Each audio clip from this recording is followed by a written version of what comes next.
Chapter 5. Wiglaf's spirits were low as he and the others trooped on through the dark forest. Was this a shortcut? He wondered. It seems more like a long cut. Then, without warning, a raspy voice spoke from behind a clump of bushes. Stop! Wiglaf's heart began to pound. He clutched Daisy to him. Who said that? Called Erica. The name is Basil, said the voice. I need assistance. Show yourself, said Janice. Then we shall decide if we will help you. Ah, that is a problem, said Basil. For if you see me, you shall perish. Perish? Squeaked Wiglaf. As in die? Yes, said Basil. That is correct. You will die, for I am a basilisk. Perhaps you have heard of my kind? I have, said Wiglaf. He had checked out every book on monsters in the DSA library. You have a scaly body, short legs, clawed feet, wings too small for flying, a long tail, and the head of a chicken. I prefer head of a rooster, said Basil. But if you got the rest right, and what is your name? Wiglaf, said Wiglaf. If you are basilisk steps on a stone, he went on, the stone splits in two. Instantly, said Basil. So that explains all the broken rocks we saw, said Erica. Basilisks have a great treasure known as basilisk gold, Wiglaf continued. Yes, said Basil proudly. We basilisks are very rich. The basilisk also had really bad breath, but Wiglaf felt it would be rude to mention it. Let me get this straight, said Angus. If we look at you, we die?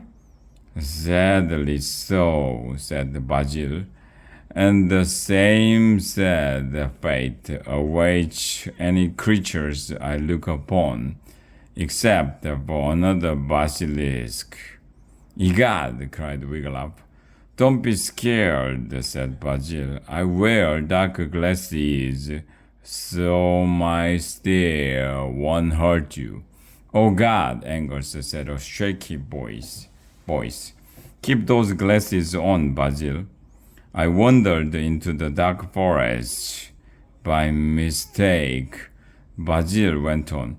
With these glasses on, I cannot see a thing, so I am lost.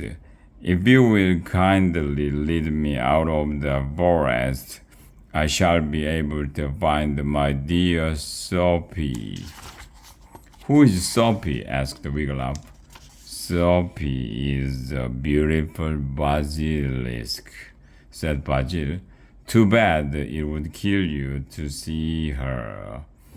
The feathered crest on her head is spectacular. I have a rope with me, said Wiglaf. If you hold one end while we walk ahead, I can lead you out of the forest. You are a genius, Wiglaf, cried Basil. Wiglaf held one end of the rope and walked ahead with the others. He felt a tug. Got it, called Basil from behind. Promises to stay with me until we get out of the dark forest. I promise, said Wiglaf. Wiglaf led the basilisk through the murky dark forest. At last they came to a bridge. Far below lowered the swamp river. Here we are at the swinging bridge, said Erica. Once we crossed it, We shall be out of the dark forest and very near the palace. Yay! Cried Angus. Supper time! Wiglaf squinted at the bridge through the dim light. Why, it was no more than wooden planks set across the ropes. He took a few steps closer. He saw that the wooden planks looked rotten, and the ropes were frayed.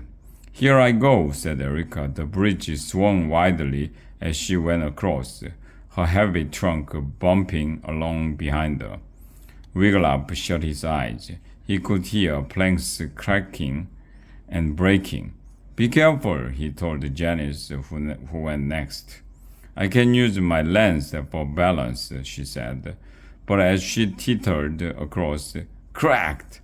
More of the planks split in two and plummeted into the racing river below. Angus stepped up to the bridge. He gulped, then drew a deep breath. Cherry pie and whipping cream, cherry pie and whipping cream, he chanted as he made his way across. Daisy trotted over the bridge behind him. Now it was Wiglaf's turn. Half of the bridge was gone. He took a deep breath. Ready, Basil? He said. I'm scared. Basil said from behind. The bridge will snap under us, and my wings are useless, so I cannot fly. We will have to cross this river some other way. But the only other way is to swim, said Wiglaf. Very well, said Basil. We shall swim, but I cannot see. Remember, you will have to ride on my back and be my eyes. Ride on your back? Cried Wiglaf. No, Wiggy, Erica cried out to him from the far side of the river. Don't do it, it's too dangerous. How Wiglaf wanted to dash across the bridge to his friends. Yet he had promised the basilisk he could not leave him stranded in the dark forest. In a shaky voice he said, Let us swim, Basil. We will be on the river bank, called Erica. Wiglaf's friends ran down to the river. Close your eyes, Wiglaf, Basil said. Wiglaf closed his eyes. His heart was racing.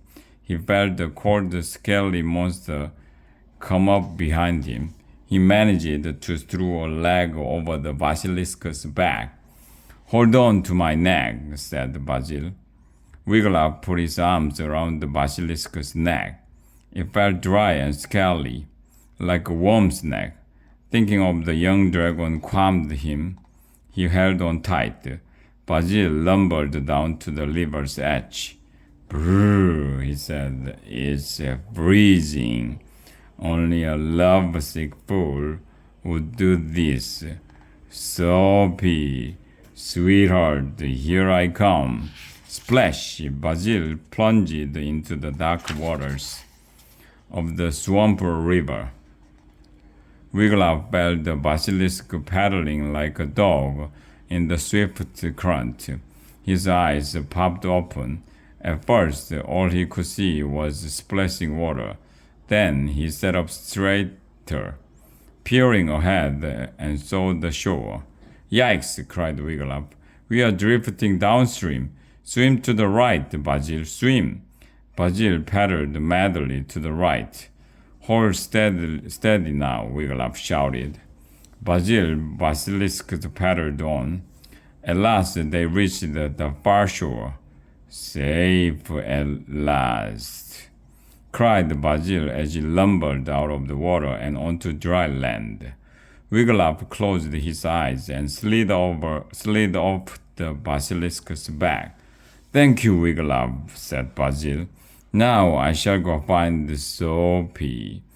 Farewell, Basil, said Wiglaf, keeping his back to the basilisk. I wish I could see you. Me too, said Basil. I'm a very handsome basilisk.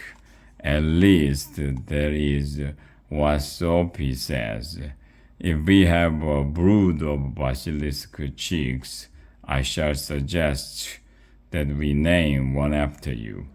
Wiglaf smiled. A little monster named Wiglaf. He kept his eyes closed, listening as Basil scuttled away. Then all was quiet. Basil, he called, are you here? No answer came. Wiglaf opened his eyes. The basilisk was gone.